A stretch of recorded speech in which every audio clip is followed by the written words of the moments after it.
In today's video, I'm going to teach you how to add Grammarly to PowerPoint. We'll use the Grammarly for Chrome extension so it can check your slide text while you edit PowerPoint in your browser. By the end, you'll have Grammarly catching typos and polishing phrasing right inside your slides. Start by opening your browser and heading to Google.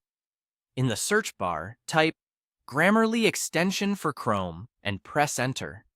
In the results, look for the official Chrome Web Store listing.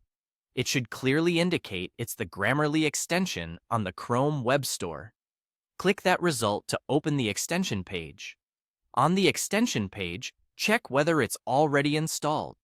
If you see a button that looks like Remove from Chrome, you're all set.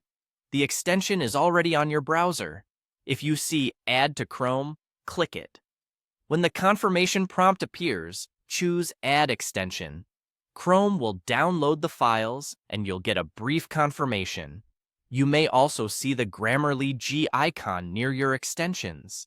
Pinning it to the toolbar can make it easier to access. If you're prompted to sign in, that's normal.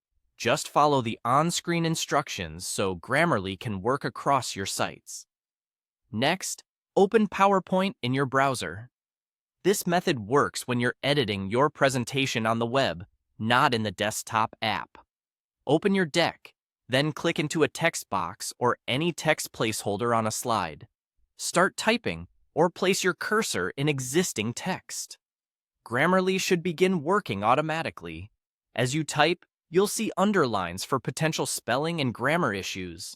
Click an underline to open Grammarly's suggestion.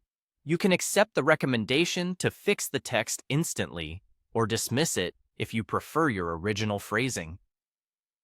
Work through your slide content at your own pace. Type a bit, then click the underlines to apply the improvements you want.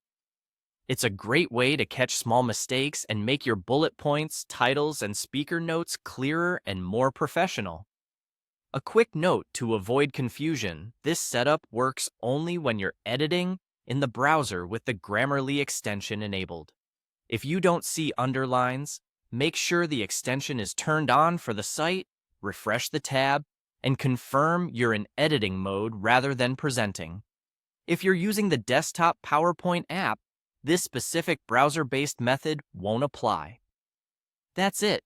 You've added Grammarly to your PowerPoint workflow and can now polish your presentations as you write.